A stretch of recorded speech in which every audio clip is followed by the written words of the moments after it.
Have you ever had a situation where you were talking to somebody and for some reason it feels like you lose all the control over your own presence in that situation?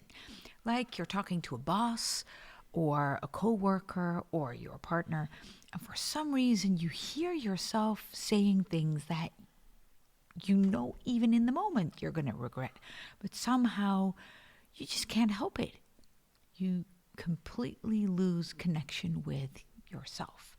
Now, this is a specific situation that is part of dissociation and how dissociation can show up. And Jakko and I are going to talk today about dissociation, about how it shows up, about what it is, and most importantly, about could we actually regain control over those situations.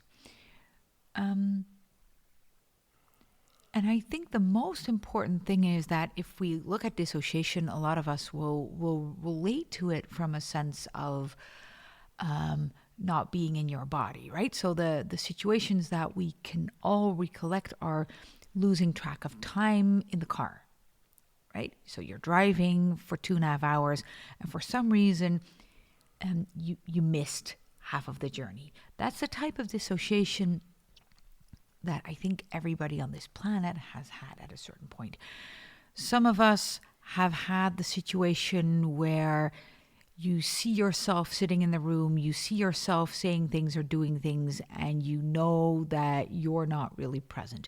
This happens a lot in abuse situations, but also in situations where you don't want to be there.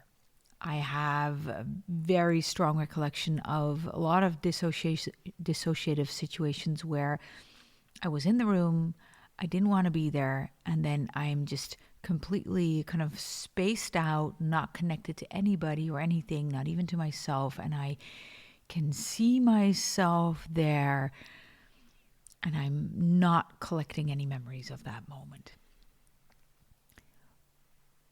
These are situations that we know to be dissociation, even though in the moment that we dissociate, we don't have a clue that that is what we're doing because we're not in our body. And if we're not in our body, we don't register it other than that we see ourselves coming back. So when we leave the space or when we park the car, then we're like, wow, I think I wasn't there for the whole time. But in the moment where we are not there, we rarely have awareness of that because we're not present. This is kind of common, but what's not so common is that when somebody's yelling at you or when somebody is blaming you or judging you or saying things, that you lose the ability to speak up for yourself. And this is also dissociation. And we're going to talk about that specific form today because we very often don't recognize it as dissociation. We don't recognize there's anything we can do about it. We feel completely victimized, and we even feel that the other person is doing something to us and that they're at fault. And if they would just stop doing that, then we would be better off. Well, and of course, if the other person would act differently, we wouldn't have to dissociate. That's true. But what's not true is that we need to feel like a victim, and it's not true that we need to surrender all our power to their hands, because we can actually do something and not just walk away, because of course we are all familiar with, hey, you know what, you can leave. But if you don't want to leave, then what can you do? That's what we're going to talk about. So Jakko, how do you know this situation? I was afraid that you would ask this. So right now, maybe even. Are you dissociating right now? It's not really true, but it's feeling like a kind of pressure that I have to have an example there. Well, you don't have to have an example there. But I think I know the feeling, but I'm not sure if it's really dissociating, because the examples I can think of are about really being very afraid of what could happen, and it's in the sense of aggression. Yeah. Um, So share the situation that's in your mind right now, because I think it's going to be incredibly useful for our listeners. so, for example, when I was a boy, then as a family we produced the weekly newsletter for the club we were involved, and my A father, sporting club, a right? sport club, Yeah. and every week on Monday evening there has to there should be a new new edition of the club paper. So my father made it by a very old-fashioned stencil.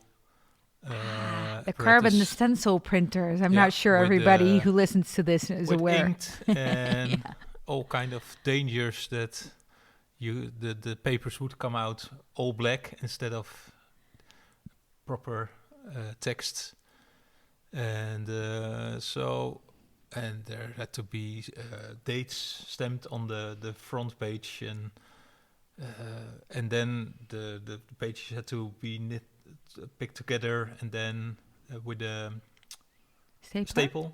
Yeah. And it must be very neat, and so Good old times. good old times.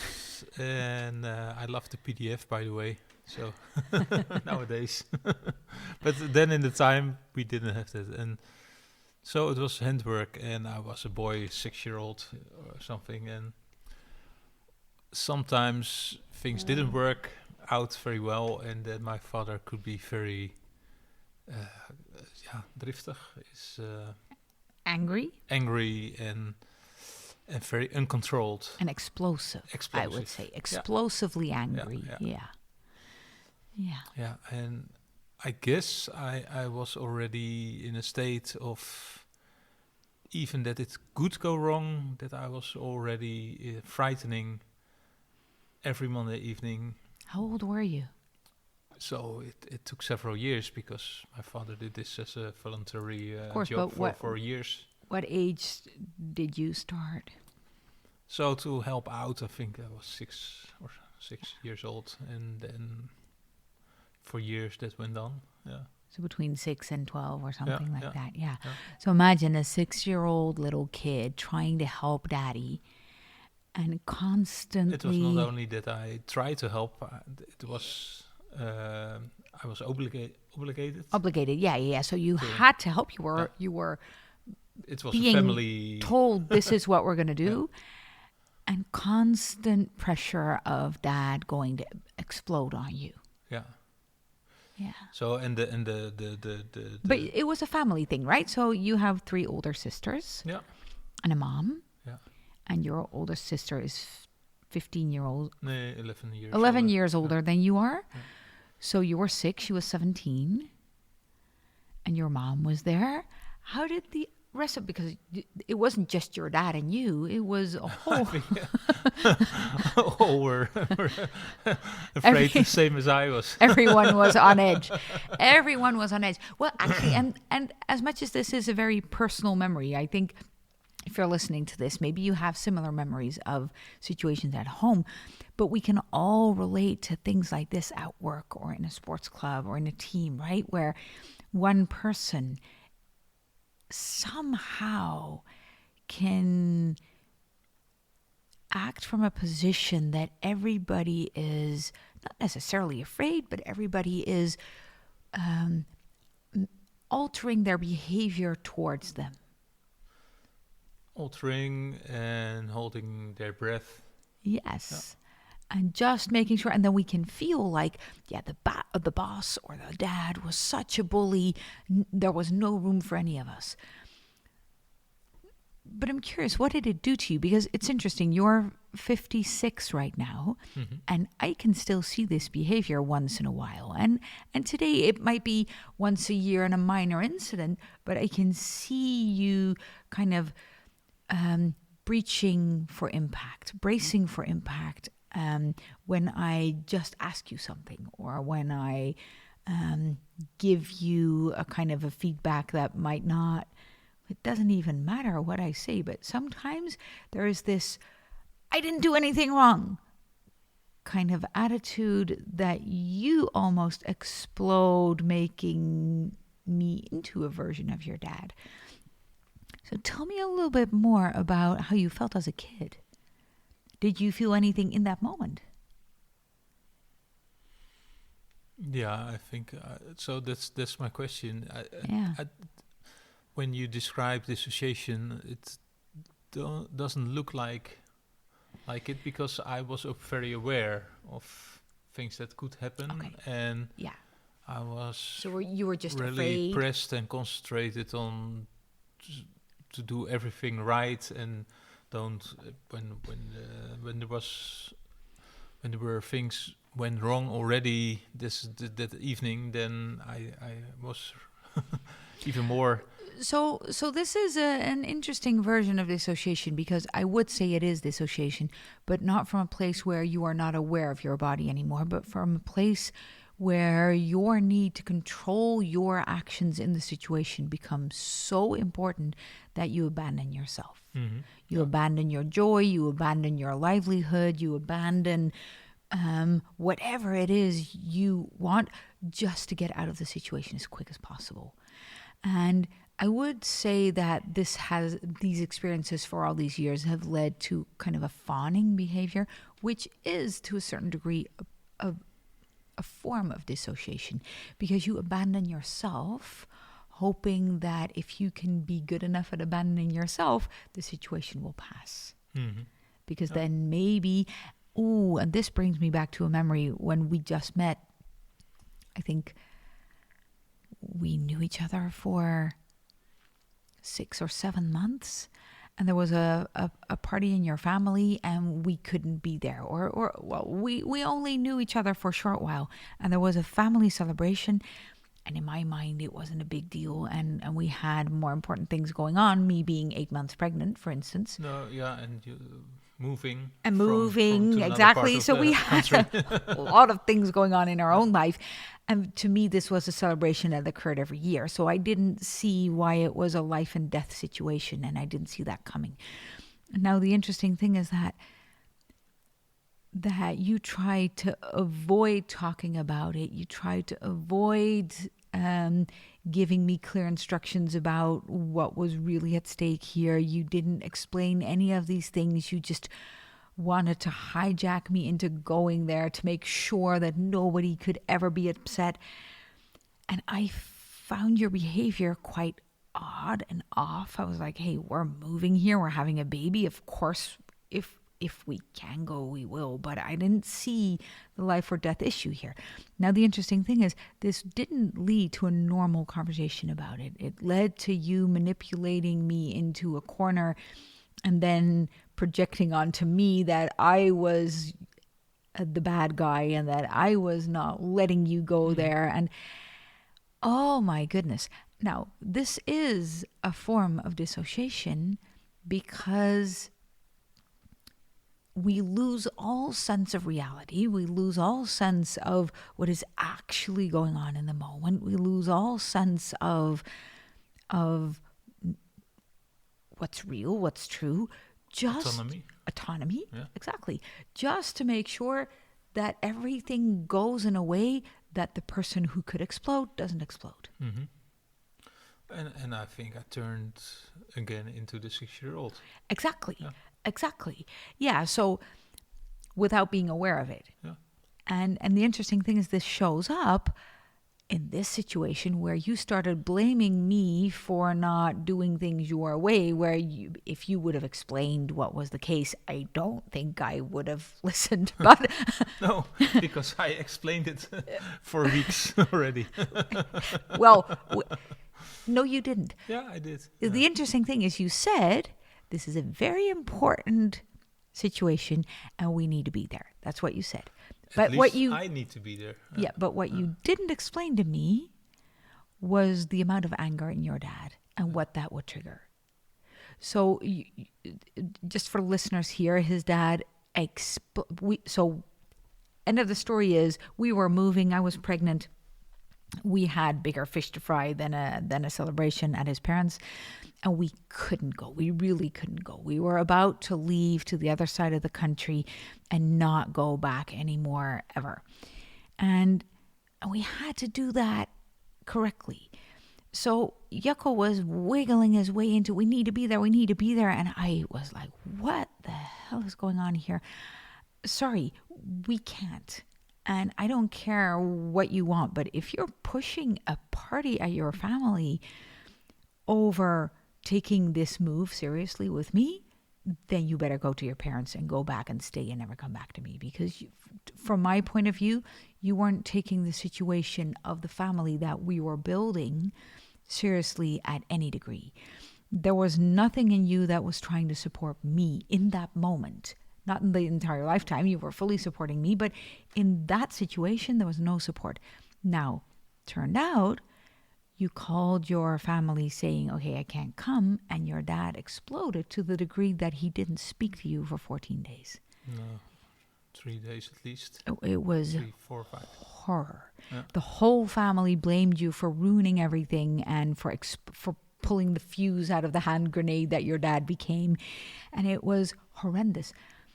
The interesting thing is, I didn't have a clue of the explosiveness of your dad. I had never seen that. I didn't know your family well enough to understand that this could have been the consequence.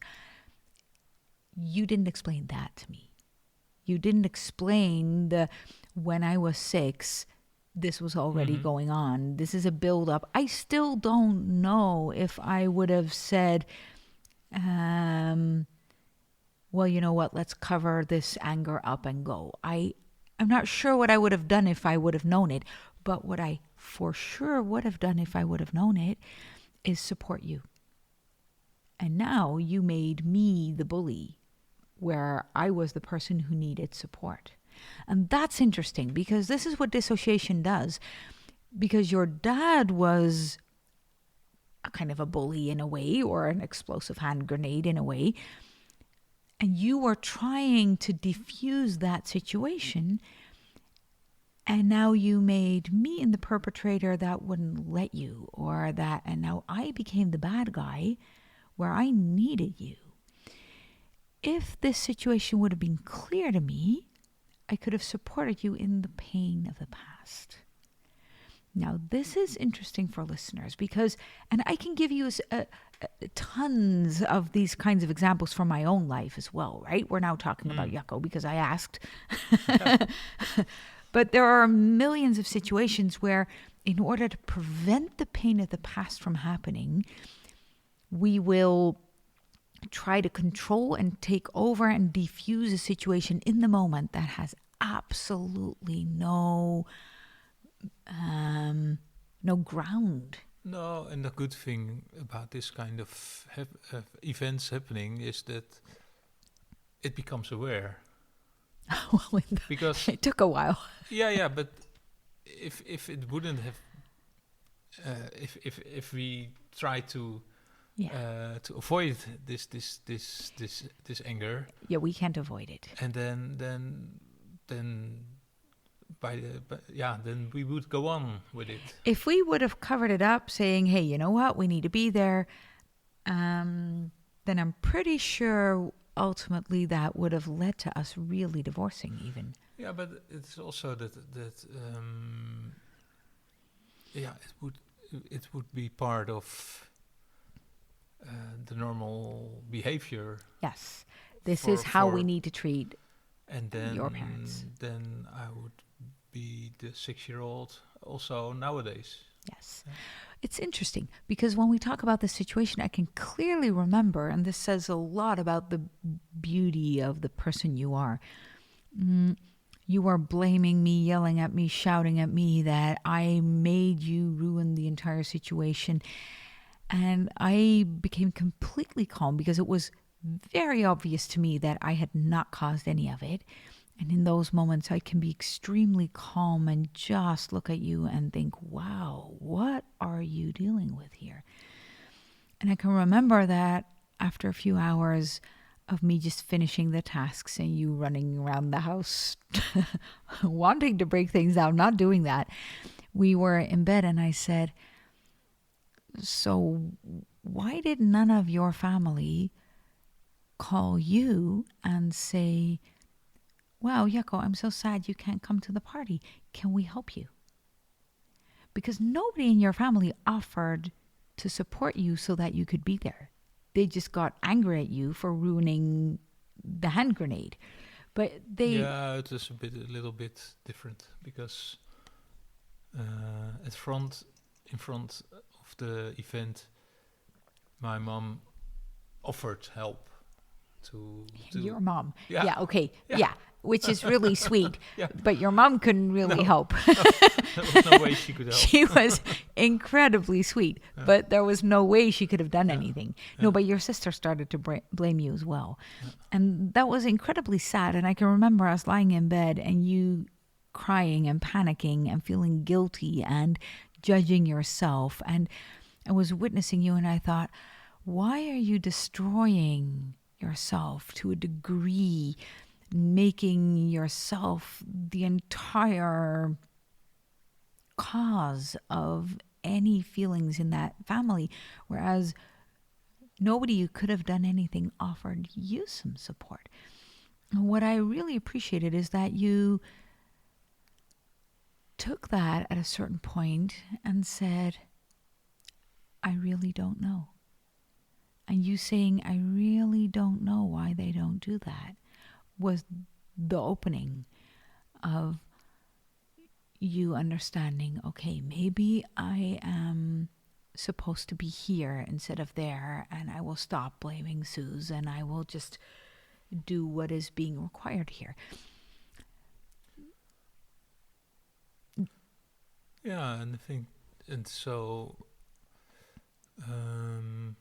that's another subject we already covered sometime. I think that's also part of the toxic shame that came out of my childhood, and so we were all raised by those parents. So I think the reason that they didn't reach out is that they were all in the same.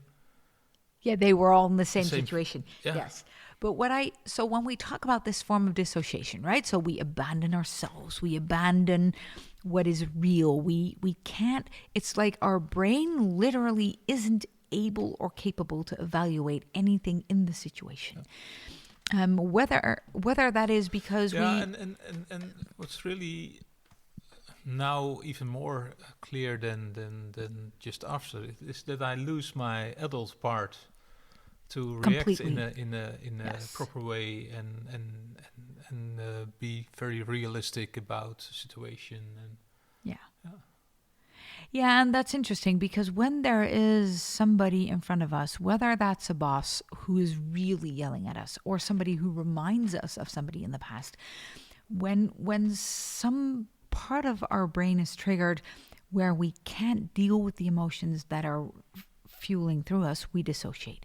So basically what dissociation really is that in the moment we are not able to deal with the anger, with the panic, with the frustration that is flowing through our system. And because we cannot deal with it, it's not that we don't want to, we can't. No.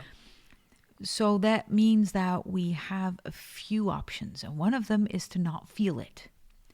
And then we will leave our body. We don't really leave our body because then we would be dead, but we lose touch with our body and we can't feel. And this is where a lot of us will just go through the actions and not register what's really going on. We go into full-on zombie mode. Okay, I'll just finish. This is what I would do, right? I would just, when my dad got angry, he got as angry as yours. I couldn't feel anymore. I would just finish the thing I was doing and I would not be present. I would not register anything. And I wouldn't try to defuse any situation. I would just go through motions so that I could get out of it. You went into the controlling mode of, okay, I will now really closely look at what is needed here, and you went into the action. to not feel shame. We can also completely freeze and lose all our ability to act. And so freeze is would you say this is a form of dissociation, or? I would say so. Yeah, it's what one of your sisters does, and she is really good at. You can even see it in her face. She loses the ability to feel what is authentically to be felt there. She doesn't act very much anymore. Maybe she makes some tea or coffee for people. That's it. And she doesn't respond anymore. And it's very interesting to see. And what happens in those situations is, and one of our clients we talked about this morning, she says, I completely freeze. I lose all ability to speak. I don't know what to say, so I don't say anything, and I let the other person just bully me. This was a work situation. I just let the other person bully me, and the second I am out of the office, I start judging myself, thinking, why didn't I say this? Why didn't I say that? Why didn't I do this? But in the moment, I cannot utter a word. These are forms of dissociation, and they're not part of who we are. They're not part of what we're made of. They're part of us not being able to feel those emotions in the moment and integrate the adult part. Because you were talking about,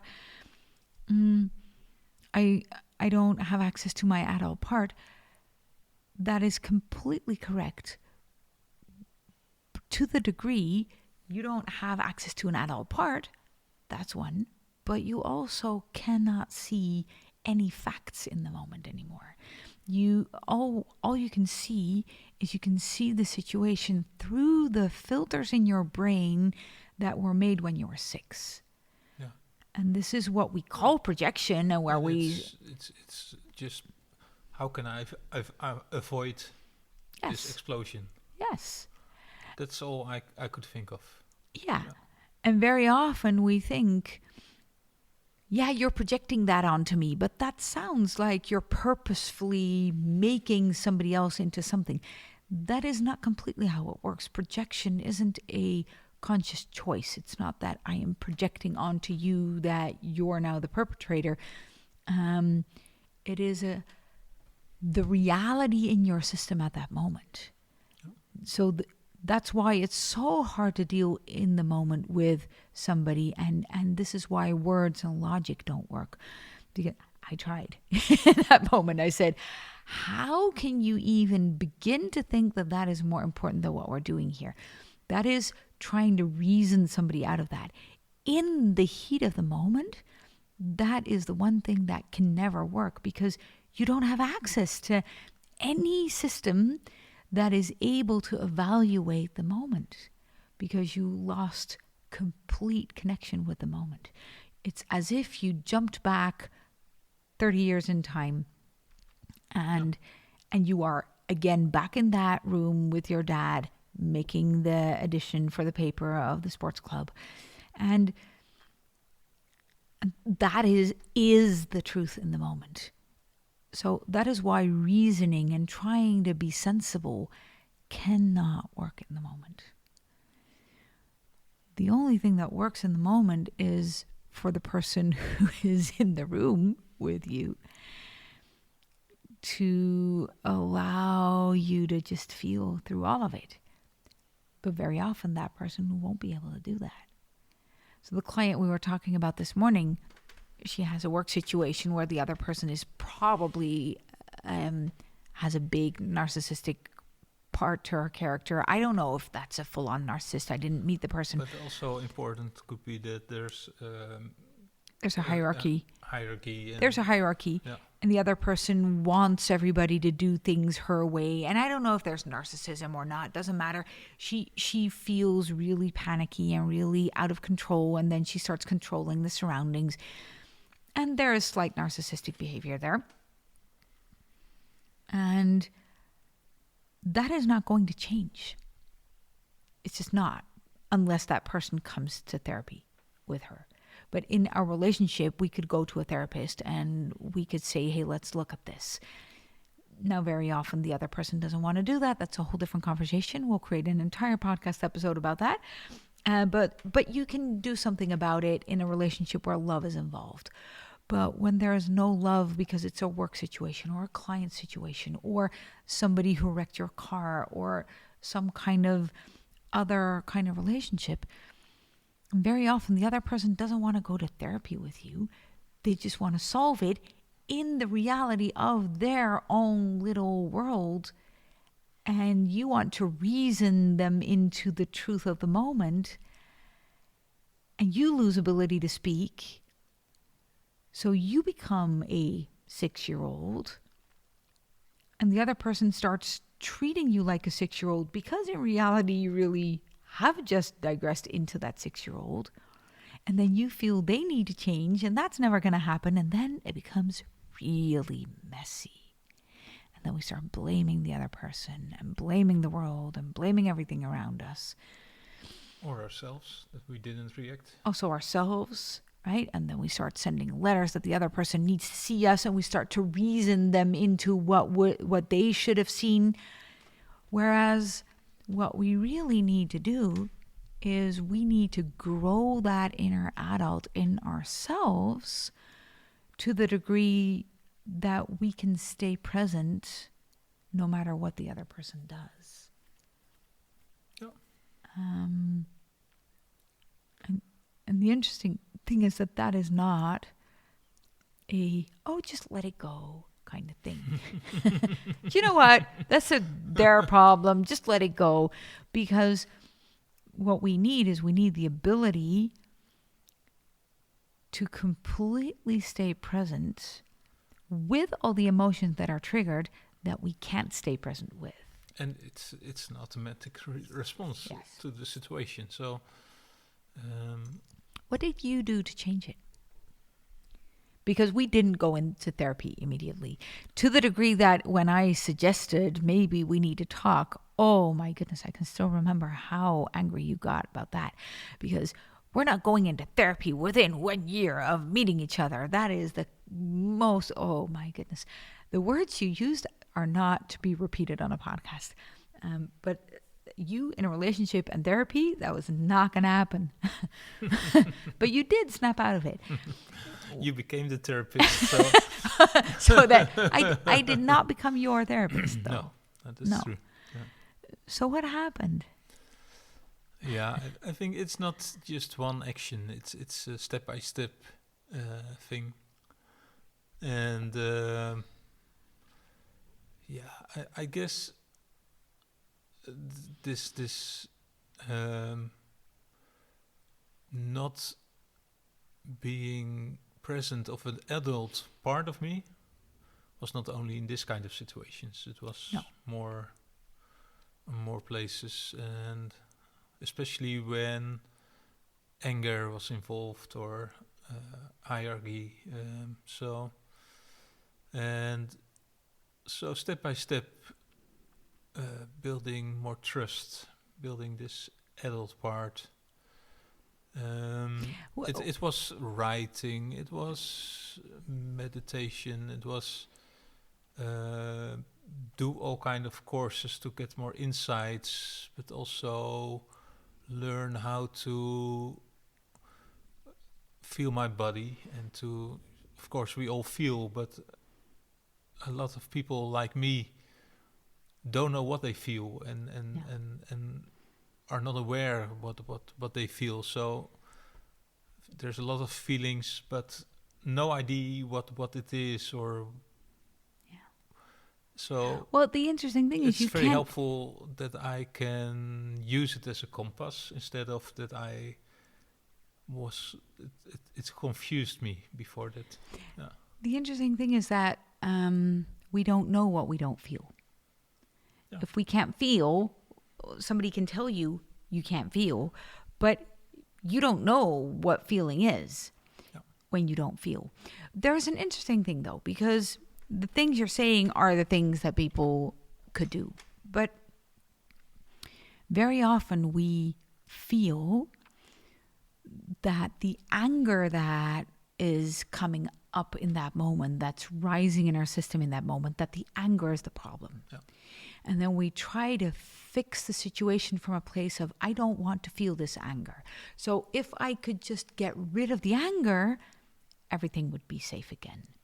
And very often we are taught, and we learn also by society, we even have these words, right, for people like they have an anger problem. They are too emotional. They can't control their emotions, stuff like that. These are not the problems.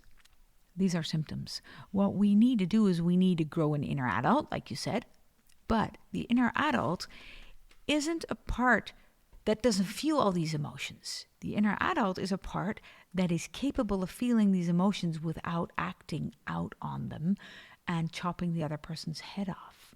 So the inner adult is, the way I always describe it, is if you've been trained, for instance, to sail in a one-person sailing boat on the Dutch lakes, and you can really sail very well in that situation, then maybe now you think, you know what, I'm ready for bigger waters. And then you put the boat in the North Sea. But that boat isn't fit for the North Sea. So then you get into extremely dangerous situations with a boat that can't deal with it. That is very often what happens in these situations. So you might have done perfectly dealing with the situation at home. I'm not sure, but you have grown a kind of an inner adult in a certain situation and you were able to deal with it, right? You always told me, well, I've dealt with life fine until I was 35 and now I met you and now I can't deal with it anymore. So you must be the problem because I was fine until I met you. And now I met you and now I'm not fine anymore. So you are the only thing that changed, right? So you're a bigger water. Exactly. But all you did is take your boat into a water that the boat wasn't a fit for anymore. So that means that not the situation you're in is the problem, even though sometimes it's fine to get out of a situation. I'm not saying we need to stay everywhere. But what we need to do is we need to build a boat that is fine in the bigger ocean. So that means that the inner adult, it's not that you didn't have any adults. Of course you had a life before me. I don't know how, but no, you had a solid life before me. But now the questions became different. And now it was demanding, you had a family with me that demanded skills that you hadn't been working on yet, and it demanded a different vessel.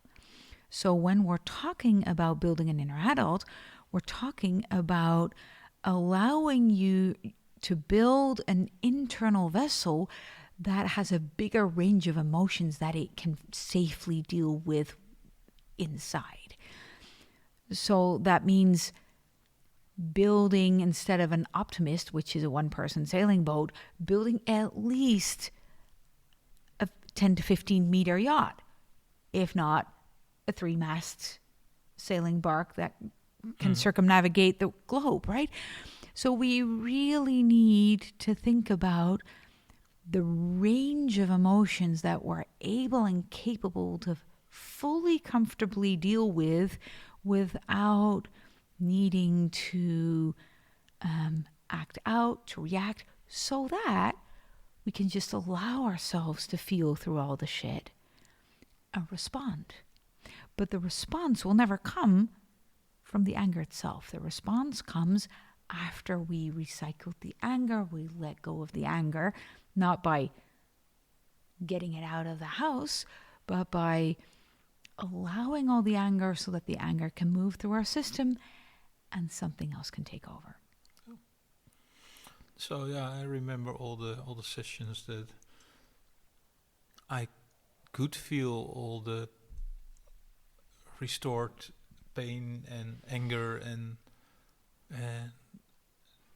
just be present with it.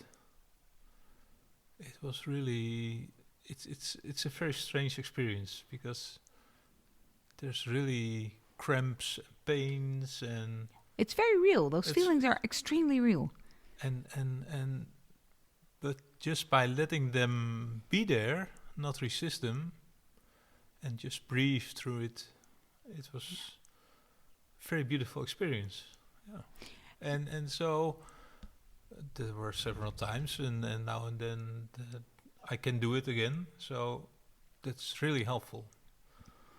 But there are not that many circumstances where you have the chance to do it because you need some people around it, else you will not can't- allow it. No, because your brain centers and your nervous system cannot reset by itself. It can't just allow things that it can't allow without any structure around it, and that is able to deal with it.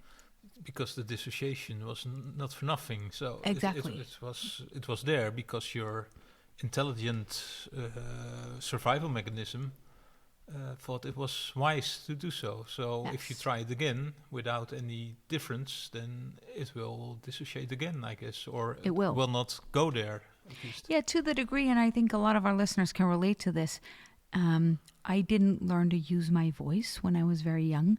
Well, I learned to talk, of course, but I didn't learn to speak up in my needs or to really share what was happening inside of me, because I was extremely unsafe. Emotions were extremely unsafe when I was young. So I shut up about almost everything, and my parents will have a very different memory of my childhood, but this is what it was like for me.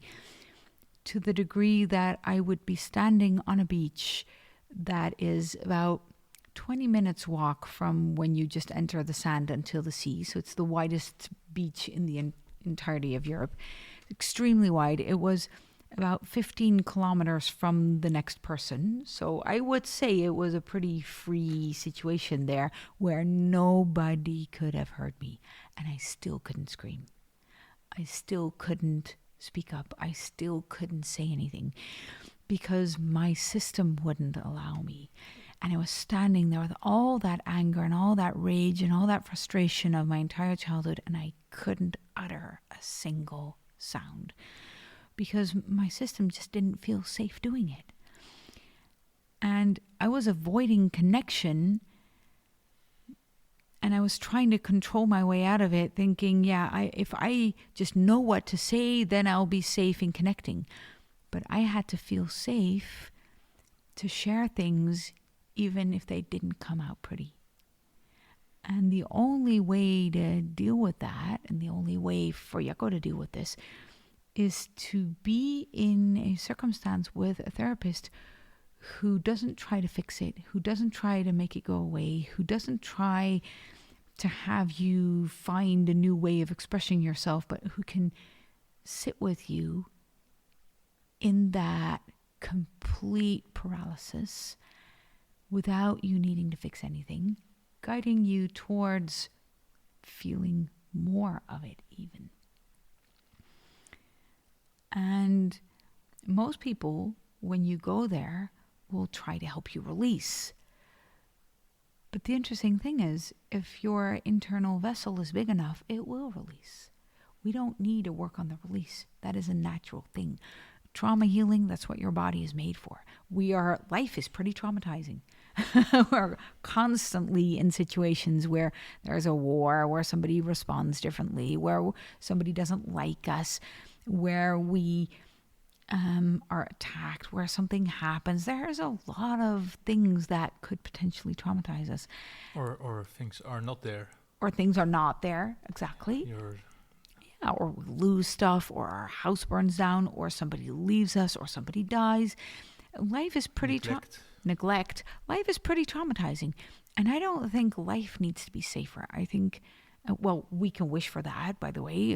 By all means, try, but don't hope for that ever to happen, because ultimately you don't want to prejudge what will happen tomorrow or next week or next year, because you can't.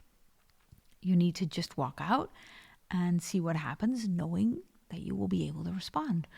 That means that what we need is the ability to allow these emotions, knowing that we're made to deal with them, knowing that we're made to walk with them.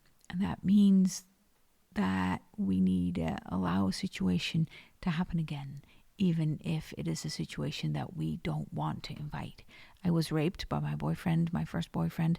I don't want to relive that situation, but that doesn't mean I never want to have a relationship anymore, ever again. So that means that I needed to feel safe inside of me, knowing that I could respond differently instead of just react with a shutdown and things like that. So ultimately, we can't just work on feeling safe because things won't ever happen. We need to learn to grow a foundation of safety in us that even if it would happen again, our system would be able to process it. And that is true safety. So if a therapist will just help you work through one thing on a cognitive level or help you understand, that's not going to cut it, because understanding doesn't build a bigger vessel. Yeah, so we talked about that there was missing an inner adult. Even at this age, I was 35, and but you cannot say, okay, now I'm going to build an inner adult. I told you, grow up. Yeah.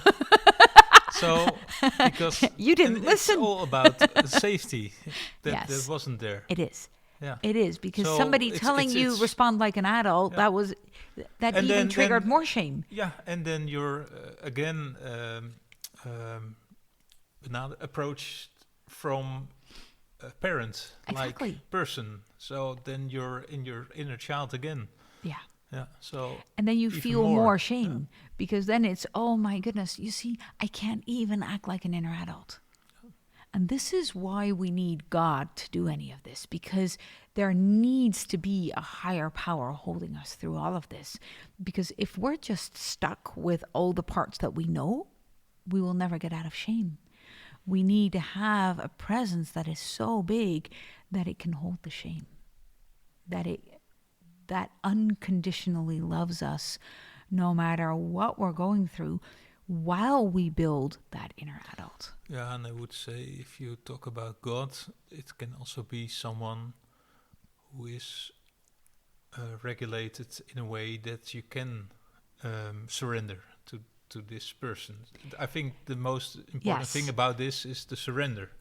And that's only possible to a person that is really without judgment or can be really safe. But we can only really be safe and really be without judgment if we're aligned with God.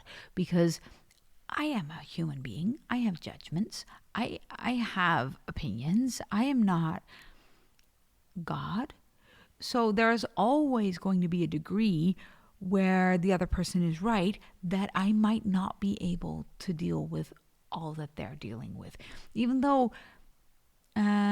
all the clients so far, the most awful horror stories, I have fully been able to sit with whatever was happening inside of them, inside of me. That's true. But will there be an exception? Probably. So I let myself as a therapist be held by God. And that makes it safe for the client, because then the client doesn't have to ever worry about me. Yeah, that's what I try to explain. Okay. Yeah. As a client, you don't have to trust in God. But Oh, you meant as a client? Yes. Yeah, as a client, the client has nothing to do with any of this. The therapist needs to have faith. Yes. Yeah. Yes. And dissociation also means, as a therapist, that you need to allow the other person to leave the room and to be curious where they're going, rather than, because dissociation is not the problem. It is the solution to a bigger problem underneath. And if when our children were young, they had some teachers who said, yeah, they need to be more in their body. And I said, well, if it were safe in their body, I think they would be. So probably they have really good reasons not to want to be in their body in your classroom. And those teachers, one of them, she hated me. And she said, yeah, but your son needs to go to whatever kind of therapy, because then he would do better at school. And what she saw was probably correct. but her solution was that his solution became a problem for her. Yeah. And we see that all the time. If somebody responds weird to us, or somebody responds weird in our team or anything, that is not the problem. That is the best solution they had when they were young.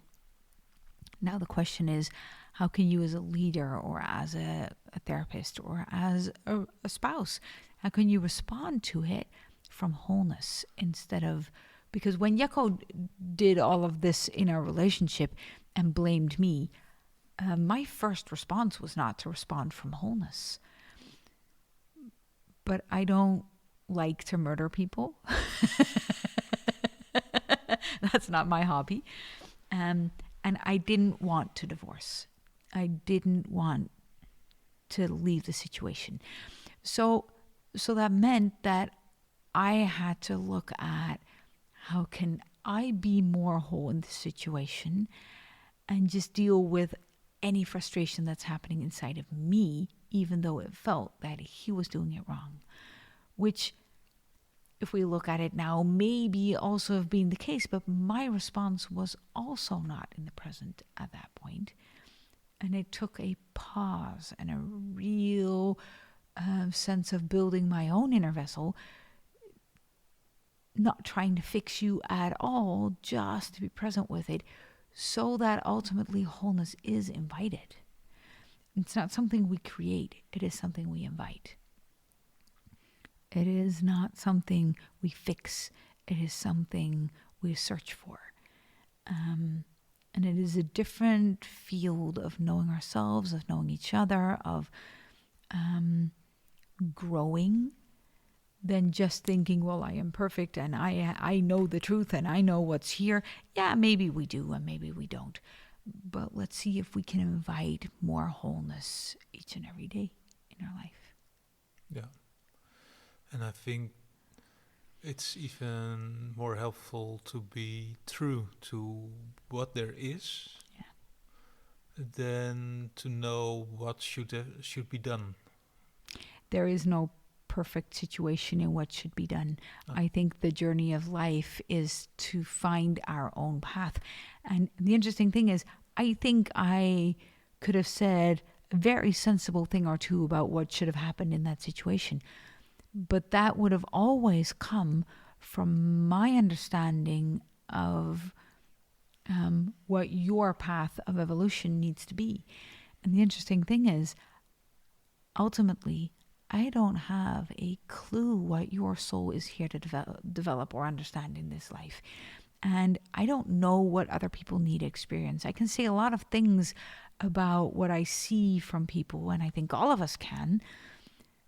But the fact that you see it doesn't make it their problem. It makes it your problem. It's interesting that we so often judge a lot of things, me including, where maybe the other person is developing something in their soul, but we live in an era where we want things to be perfect, where we've learned if the situation is perfect, if we can control everything, then we're safe.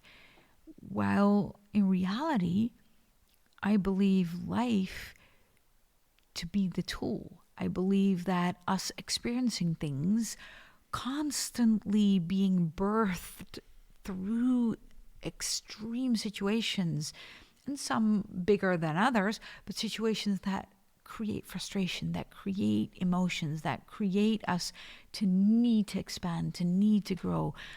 I strongly believe that that is the purpose of life, because it is constantly calling us to grow that vessel, to grow into a bigger person, to expand our entire system. That will never end, because ultimately we are able to expand to our full potential, and that is so huge. We will never meet that fully in this life. Yeah, I guess what you say about seeing what should be the ideal situation for other persons, it's going to make a new blanket on all emotions. Exactly. Because this would not have been there, this emotion, because if you were right, or you were trained to do the right thing, then it wouldn't be necessary to be there. And then instead of really living, it's again trying to avoid things. Exactly. Yeah, and that's not what life is here for. Life is here to expand, to allow us to evolve, to allow us to grow. And we're constantly being put in situations that we can use for that purpose, or we can try to fight the situation. And when it comes to dissociation, it is one of the hardest lessons. And it's not even necessarily a lesson that God puts in our place, but it's one of the hardest situations to grow through. And yet it's one of the most rewarding at the same time. This conversation has not finished, but it has finished for today, I think. Yeah. If you heard anything here in this podcast today that you liked, that you love, that you have questions about, that you want to share with people, by all means, tag them, share this, write us your questions. And if anything here helped you, we would love to know. Also, we have a quiz called the Secret Self-Betrayal Quiz. It's 14 questions. You will find it on the website sabotagerelief.com. And if you take the quiz, you will find one of the patterns that might be very unconscious to you that might lead to dissociative behavior. Thank you so much, and we will be back next week. Bye. Bye.